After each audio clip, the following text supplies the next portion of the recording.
네, 코스피가 이틀 연속 사상 최고치를 경신을 했네요. 코스닥도 12월 21일 954포인트를 기록을 하면서 20년 만에 최고치를 기록을 하더니 오늘은 957.41까지 올라섰습니다.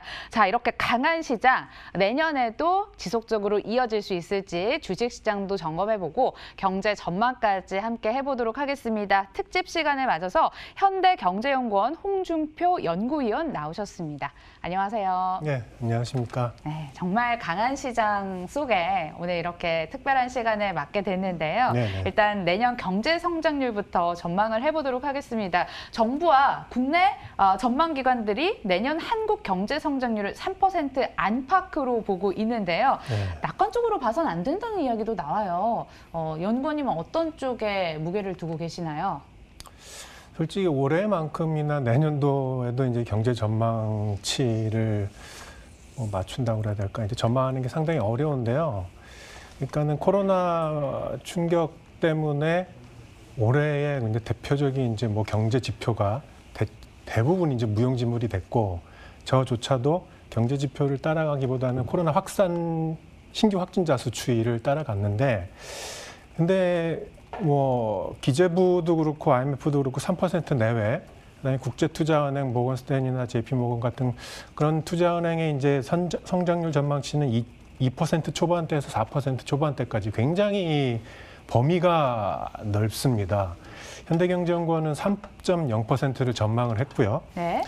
그러니까는 뭐 올해는 이제 마이너스 성장인데 내년도에는 분명히 이제 이게 플러스로 돌아서기는 할 겁니다. 근데 중요한 그 요인은 아까 말씀드렸듯이 코로나의 확산세와 뭐 이런 것들이죠. 그 경제 흐름보다는 코로나 확산세가 얼마나 더, 그러니까 재확산이 얼마나 더 지속이 되느냐, 뭐 백신이 얼마나 더 효과를 발휘하면서 이제 접종이 얼마나 더 많이 되느냐 이런 건데, 사실 뭐 지금 백신이 접종이 되기 시작했죠. 우리나라 아니지만 이제 그 외국에서부터.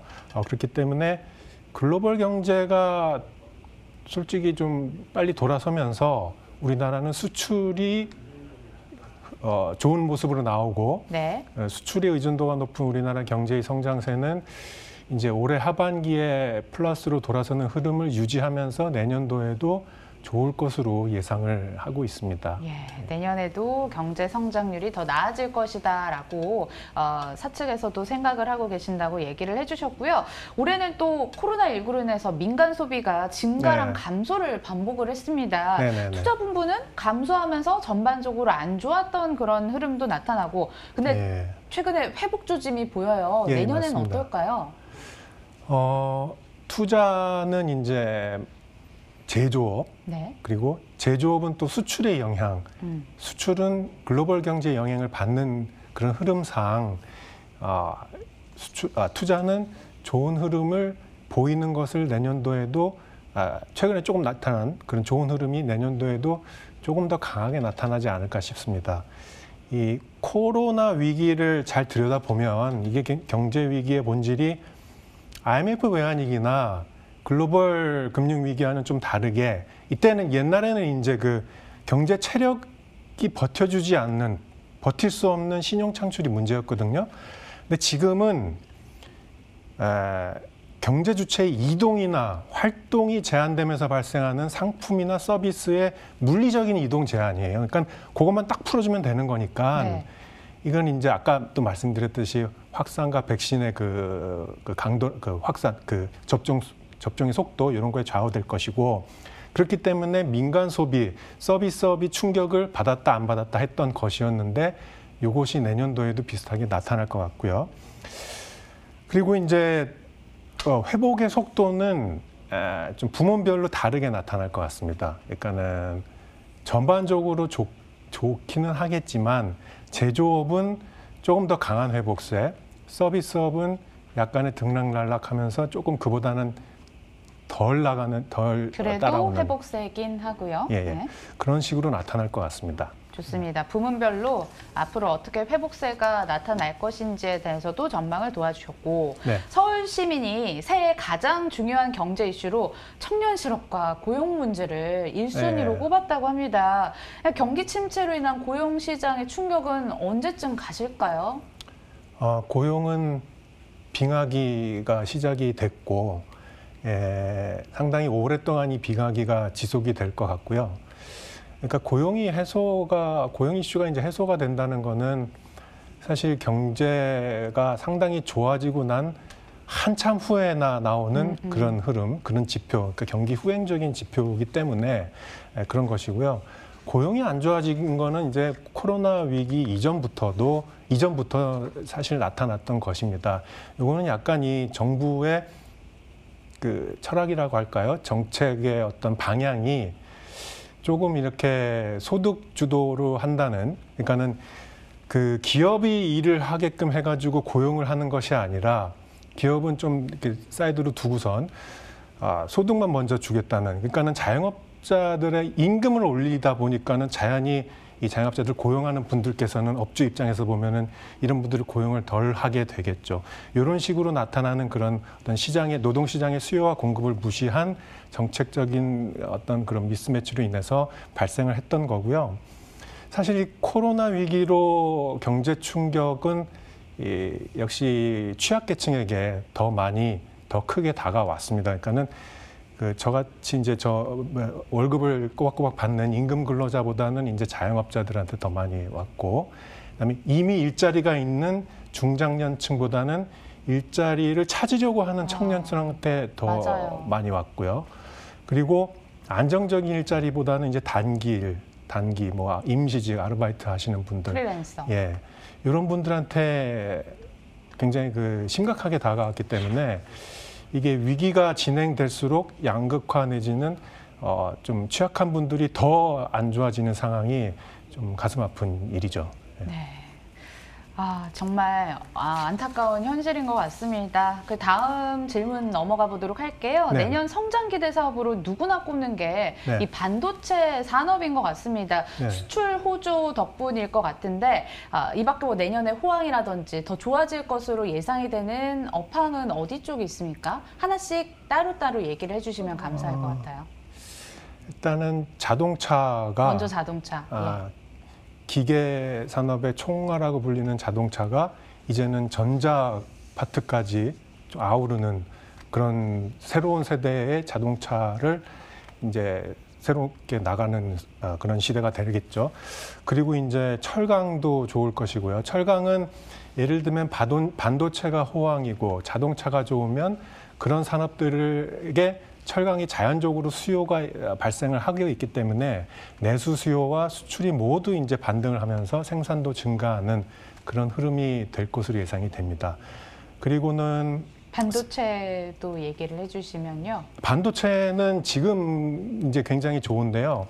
이거는 수출도 뭐 물론 그렇지만은 이번 위기를 이제 보내면서 어떤 비대면이라든지 뭐 온라인의 중요성이라든지 그런 온라인 쇼핑이라든지 이런 트렌드가 굉장히 많이 자리를 잡았고 굉장히 흔들리지는 않을 것 같습니다. 그리고 뭐 교육 시스템이나 이런 것도 온라인으로 많이 하는 것 때문에 그 메모리라든지 비메모리라든지 이런 쪽으로 수요가 굉장히 폭발해 있는데 이거를 따라갈 수 있을 만한 그 공급을 빨리 만들어내느냐, 그 투자가 단기간에 그렇게 확 늘어나기는 어렵거든요. 그렇게 되면은 수요는 팽창하는데 공급이 안 따라가면 가격이 상승을 하겠죠. 네. 그렇게 되면 업황이 자연스럽게 이제 훨씬 더 좋아지는 것이고요. 저희 쪽으로 보내주신 것 중에 2021년 호황 그리고 회복기대 산업 중에 석유화학이 있었습니다. 네, 석유화학은 대표적인 이제 소재 부문인데요. 그러니까는 그런 어떤 내구재라든지 이런 쪽으로 이제 수요를 많이 하게 되면 그쪽으로 이제 그 부품들을 채우게 되는 소재 부문에서 이제 강한 그 수요가 있기 때문에 나타나는 거고, 어떻게 보면 원화 강세의 그 원가 경쟁력도 또 하나의 메리트가 될 수 있을 것으로 생각이 됩니다. 네. 다음 질문으로 넘어가서 뭐 국제유가나 환율, 미중 관계 등 여러 가지 대외 변수가 있을 것 같은데 이 중에서도 우리 경제 또는 금융시장에 가장 직접적인 영향을 미칠 만한 변수들은 뭐라고 보세요? 직접적인 영향, 글쎄요. 뭐 지금 생각하기로는 이제 미중 관계가 아닐까. 그러니까 뭐 이거는 직접적이라기보다는 그 시스템상에서 발화되는 여러 가지 스토리상에서 나오는 그런 갈등 관계를 우리가 어떻게 대처를 하느냐, 외교 관계에서 어떻게 대처를 하느냐 이런 걸 것 같고, 물론 뭐 2, 3년 전보다는 미중 관계의 어떤 갈등 상황이 좀 해소가 될 것 같다라고 말씀들은 하시는데, 제가 보기엔 굉장히 세련된 방식, 바이든이 한 40여 년 동안 상원 외교위원회에 있었고 이제 부통령도 8년 동안 했으니까 굉장히 외교가에서 그 노련미가 있으신 분이거든요. 굉장히 세련된 방식으로 중국이 싫어하는 인권, 환경 그런 문제들을 걸고 넘어지면서 어떤 지금까지 하는 뭐 좀 보기 힘들었던 동맹국들의, 우리나라를 포함해서 동맹국들의 힘도 좀 같이 하자는 식으로 그런 방식으로 나올 것으로 생각이 됩니다. 네, 그러니까 좀 완화되긴 하지만 그래도 미중 갈등은 우리나라의 변수가 될 수 있겠다라고 진단을 해주셨고요. 마지막 질문입니다. 그렇다면 네. 경기 회복을 위해서 한국 정부나 기업들은 어떤 노력을 해야 할까요? 일단 코로나 확산이 재확산이 또 벌어지지 않게 해야 되는 건 물론 중요하고요. 그럼으로 인해서 취약계층들이 생존해 있을 수 있도록 재정 지출을 그쪽으로 타겟팅하는 지원 정책이 계속 유지가 돼야 될 것이고, 그런 과정에서 어쩔 수 없이 발생되는 부채 리스크를 어떻게 관리를 하느냐, 통화당국이나 재정당국이나 금융당국이나 어떻게 관리를 하느냐, 요것이 내년, 그러니까 부채 리스크는 꼭 내년의 리스크 요인은 아니라고 하더라도 내후년의 리스크를 계속 쌓아갈 수 있는 그런 요인이 될 수 있거든요. 그래서 부채는 상당히 그 관리를 잘 하셔야 될 것으로 생각이 됩니다. 부채 누적은 2021년 경제 리스크가 될 것으로, 그리고 정부와 각 기업들이 주력을 해서 노력을 해야 될 부분까지 짚어주셨습니다. 네, 이렇게 내년을 미리 준비하는 관점에서 특집 시간을 마련해봤고요. 지금까지 현대경제연구원 홍준표 연구위원과 함께했습니다. 오늘 말씀 감사합니다. 네, 고맙습니다. 네, 그리고 저희 빨간맛 2부가 준비한 순서도 여기까지입니다. 네, 마지막 거래일 하나 남아있고요. 단칼 전략으로 끝장 내드리도록 하겠습니다. 많은 참여 부탁드릴게요. 끝까지 시청해주신 여러분 고맙습니다.